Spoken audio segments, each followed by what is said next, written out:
Sa liblib na bahagi ng sitio, kung saan ang amoy ng sunog na kahoy at uling ay tila bahagi na ng bawat hininga ng mga taga roon, naninirahan ng binatang si Ampol.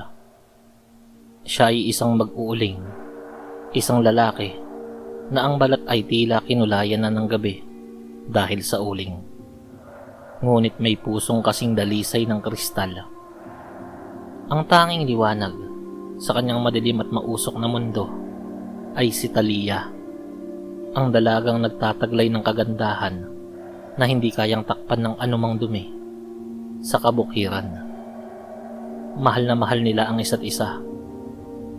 Sa ilalim ng matandang puno ng mangga, nangako sila ng walang hanggang katapatan. Ngunit ang tadhana ay napakalupit kong magbiro.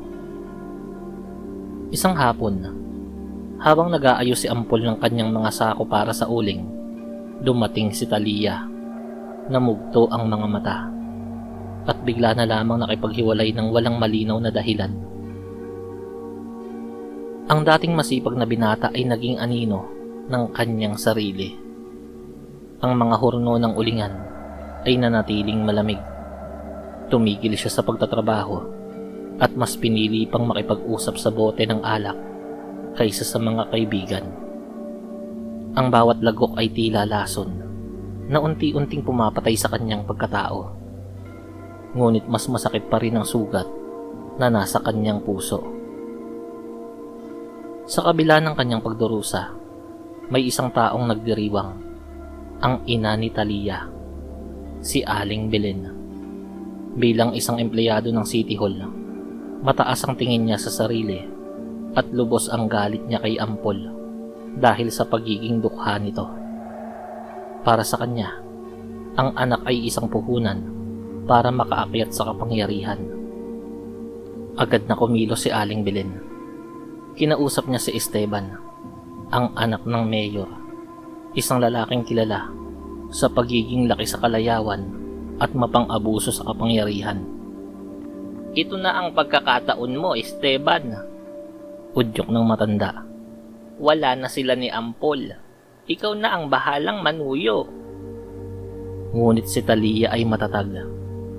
Hindi niya hinarap si Esteban. Nanatili siyang nakakulong sa kwarto, umiiyak at nananabik kay Ampol. Sa galit at kawalan ng pagtitimpi ni Aling Belen, nakaisip siya ng isang karumal-dumal na plano. Isang gabi, nilasing niya ang sariling anak sa pamamagitan ng paghalo ng gamot sa inumin nito. At pagkatapos ay kinandado si Esteban at Talia sa loob ng iisang silid.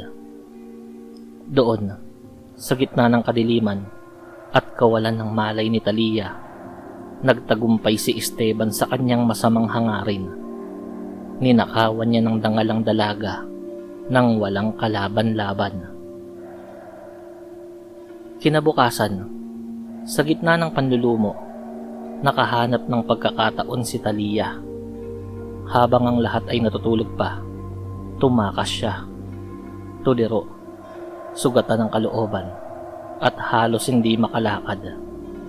Nagtungo siya sa dampa ni Ampol, sa paanan ng bundok. Nadatnan siya ni Ampol na nakatulala, hindi makausap, at bigla na lamang hahagulgol ng iyak na tila isang batang nawawala. Hindi nagtagal, dumating ang pinsan ni Talia na si Kasim. Si Kasim ay laging panig kay Ampol dahil alam niya na ito ang tunay na nagmamahal sa kanyang pinsan. Ampol, kailangang malaman mo ang totoo, hingal na sabi ni Kasim. Ikinuwento niya ang lahat, ang pagkulong ni Aling Belen sa kanila, ang kahayupan ni Esteban, at ang pagtataksil ng sariling ina ni Talia. Sa sandaling yun, ang lungkot sa mga mata ni Ampol ay napalitan ng isang mapanganib na ningas. Ang galit na matagal niya ng kinikimkim ay sumabog. Isinama niya si Talia sa pusod ng bundok, sa isang lugar na hindi kayang abutin ng mga tauhan ng mayor. Doon, muling binuksan ni Ampol ang isang baul na matagal niyang iniiwasan. Ang mga kagamitan sa pangkukulam na ipinamana ng kanyang mga magulang. Sa loob ng isang madilim na kuweba, na tanging liwanag ng itim na kandila ang nagbibigay buhay, sinimulan ni Ampol ang ritual. Binigyan siya ni Kasim ng ilang hibla ng buhok ni Aling Belen at isang piraso ng damit ni Esteban na may bahid ng pawis nito. Gumawa si Ampol ng 2 manika mula sa itim na tela at dayami. Isinuot niya ang mga hibla ng buhok sa unang manika. Sa gitna ng usok na nagmumula sa mga sinusunog na ugat ng halaman, nagsimulang bumigkas si Ampol ng mga sinaunang orasyon na tila nang gagaling sa kailaliman ng lupa. Sa lupang itim, sa hanging may lason, ang dangal na kinuha ay sa dugo babangon, at ang sakit na ibinigay sa laman ay manunuot, walang gamot na lunas, hanggang sa buto ay mabulok. Kinuha ni Ampol ang mga mahahabang karayom na binabad sa lason ng alakdan. Unang pinuntirya ang manika ni Aling Belen. Sa bawat tusok niya sa hita ng manika, ang boses ni Ampol ay lalong lumalalim. Ito ay para sa bawat hakbang na ginawa mo para paghiwalayin kami. Tinuhog niya ang mga hita ng manika hanggang sa magkaluray-luray yun. Sumunod ang para kay Esteban.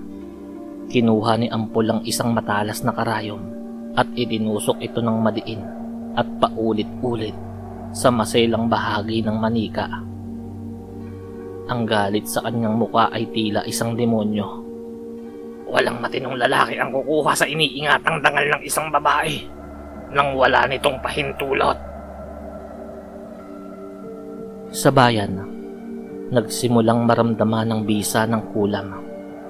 Si Aling Belen ay biglang bumagsak. Ang kanyang mga hita ay nawalan ng lakas. Dinala siya sa pinakamagagaling na doktor sa syudad. Ngunit wala silang makitang sakit. Habang lumilipas ang mga araw, ang kanyang mga hita ay nagsimulang mangitim, manguluntoy at mag-amoy bulok na karne. Sa loob ng 1 linggo, ang laman ng kanyang mga hita ay literal na natutuyo hanggang sa mamatay ang mga ugat noon at kusang maputol ang mga bahagi nito. Samantala, si Esteban ay dumanas ng mas malalang kapalaran.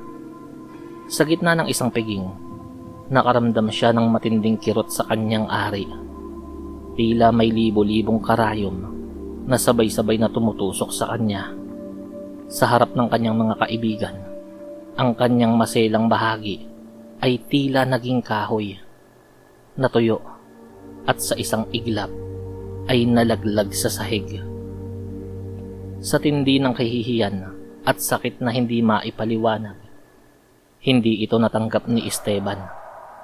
Kinuha niya ang baril ng kanyang ama at winakasan ang sariling buhay sa loob ng kanilang mansyon. Sa pusod ng bundok, naramdaman ni Ampol ang pagtatapos ng ritual. Namatay ang mga kandila. Ang katahimikan ay nabasag ng mahinang tinig ni Talia. Nagsisimula na itong bumalik sa sarili. Nalaman ni Ampol na nagdadalang tao si Talia, ang bunga ng karahasan ni Esteban. Ngunit sa halip na masuklam, niyakap ni Ampol ang dalaga. Hindi mo kasalanan to, Talia. Ang batang yan ay aalagaan ko, na parang sa akin. Doon, malayo sa mapanghusgang lipunan at sa kasamaan ng mga taong may kapangyarihan, nanirahan ng dalawa. Ang uling na dating simbolo ng kadiliman ay naging simbolo ng bagong simula. Pinanindigan ni Ampol ang kanyang pag-ibig. Bitbit ang isang sikretong tanging ang bundok lamang ang nakakaalam.